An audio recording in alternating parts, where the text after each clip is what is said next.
Mr. Speaker, Mr. Neil Parekh has asked a very topical question which I've had to update just in the last few days. He has asked for an assessment of Singapore-US bilateral ties. Singapore and the United States enjoy a substantive, a multifaceted, and a very long-standing partnership. The fundamentals of this mutually beneficial relationship has been nurtured across both Democratic and Republican administrations over the past 60 years, bipartisan. Singapore worked closely with the administration of former President Joe Biden. During this time, our bilateral ties were broadened. We institutionalized cooperation in areas including space, critical and emerging technologies, and nuclear energy. For example, in 2023, we established the US-Singapore Critical and Emerging Technology Dialogue, which bolsters our collaboration in cutting-edge technology.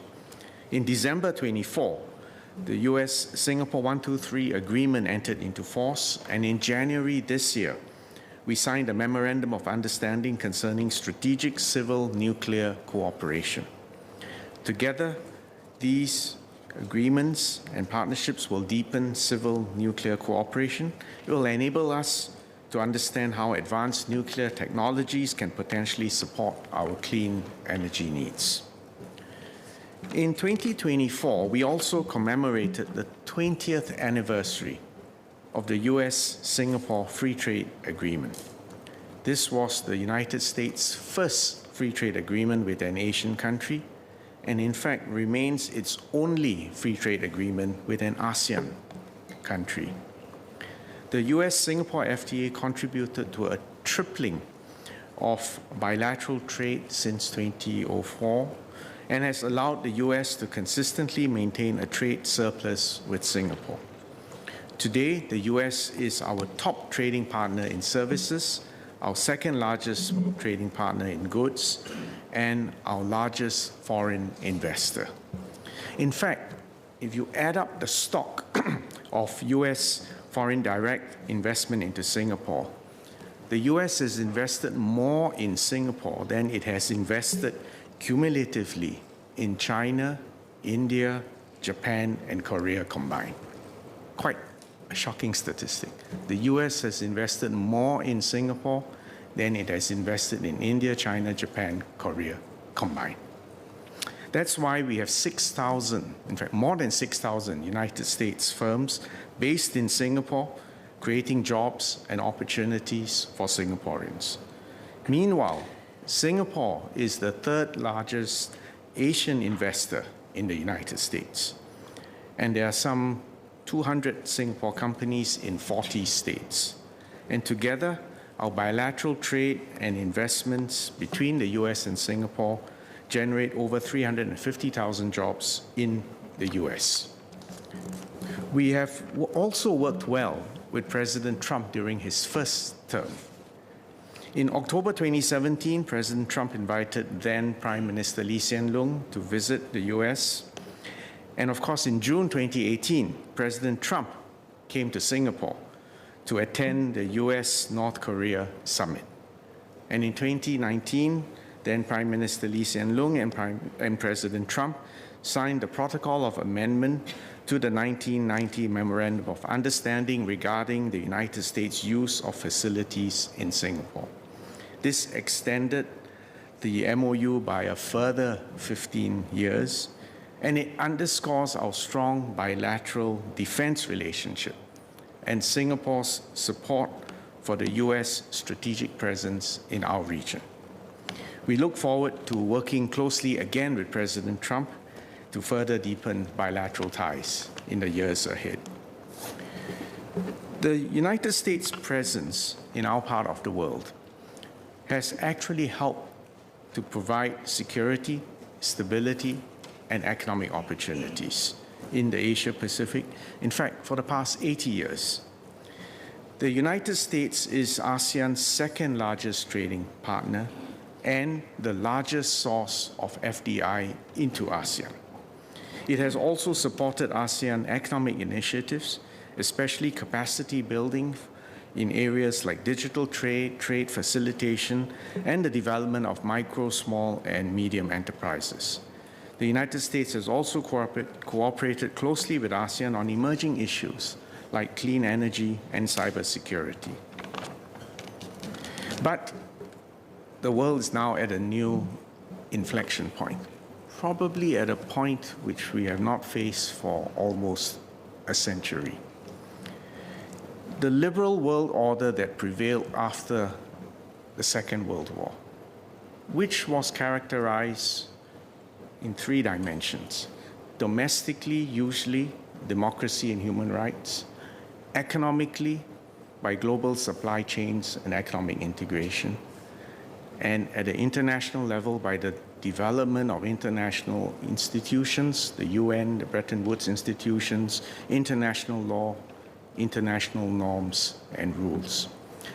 That liberal world order, which in fact has been quite conducive for Singapore's progress in the last 60 years. That liberal world order is now being eroded, and it is being eroded because it has lost domestic political support in many parts of the world. The unfolding drama of its relations with its own treaty allies, with Europe, with China, with Southeast Asia, and therefore how we need to respond to this profound challenge. The United States relationship with China is in fact the most consequential relationship in the world. How these two superpowers interact with one another has deep implications for global stability and prosperity. Right now, I would characterize it as a significant lack of strategic trust between these two superpowers. And we're all witnessing a bifurcation, a decoupling of the global economy as a result of that. But again, if you look at the headlines over the last few days, it's not just the US and China, but also its relationship within its own allies and neighbors in its own hemisphere, and its relationship, its evolving relationship with the EU. And the challenge, therefore, is how Singapore and Southeast Asia should respond. We believe there needs to be an omnidirectional engagement on our part with all the multiple poles of power that are emerging. That means engaging with the United States, engaging with China, India, the EU, Africa, South America. And you would notice our intensive diplomacy and economic engagement across the world.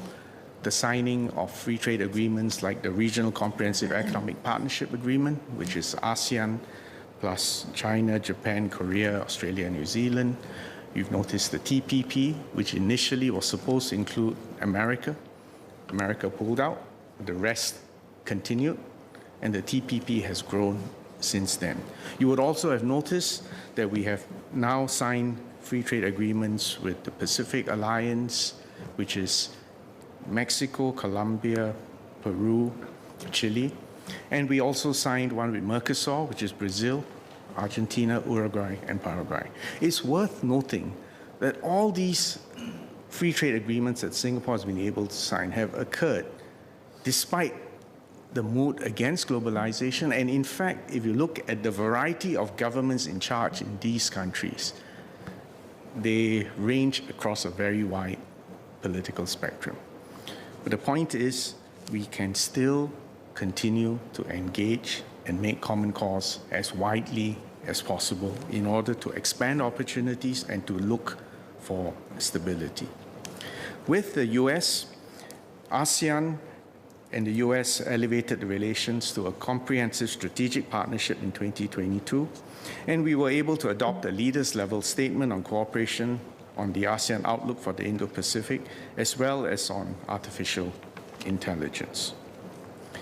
Specifically with respect to Singapore, we will have to continue to play a constructive, inclusive role in a nimble way, given our size.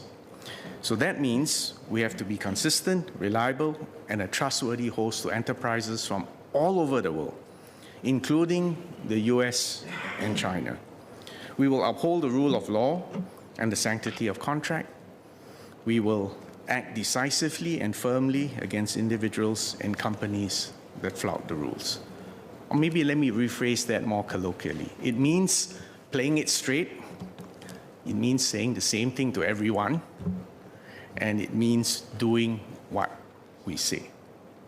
At a time of tension and instability and volatility, our Singapore branding and the way we speak and behave, in fact, becomes more valuable. Ms. Joan Pereira. Mr. Neil Parrick. Mr. Speaker, sir, I had a follow-on SQ for the Minister. I'd like to get his assessment of the likely impact of the recent tariffs imposed on China, Mexico, and Canada on Singapore. Minister. I know we're under time pressure, so obviously I can't give you a comprehensive answer to all that. In any case, the news is still unfolding. But just take a step back. I think tariffs and emerging tariffs are a reality going forward. I will take some risk and say that I do not anticipate us being on the hit list for direct tariffs because, as I said earlier in my answer, the United States has a surplus as far as the trade balance with us is concerned. But having said that, even if you assume that there are no tariffs, no direct tariffs against the export of Singapore products and services, the fact that we are a small open economy and that trade constitutes more than 3 times our GDP means if there is any friction, if there is any degradation of economic integration, global supply chains, and world trade, we will be impacted indirectly. So this is an area which we are watching very, very closely, but I hope members in this House will recognize that it still means we need to keep calm, we need to keep our eyes open, but we need to be very careful in what we say and how we behave, and playing it straight, saying the same thing to everyone, and meaning and doing what we say is valuable. But I do need to prepare Singaporeans that it will be a turbulent ride in the months or years to come. Ms. Joan Pereira.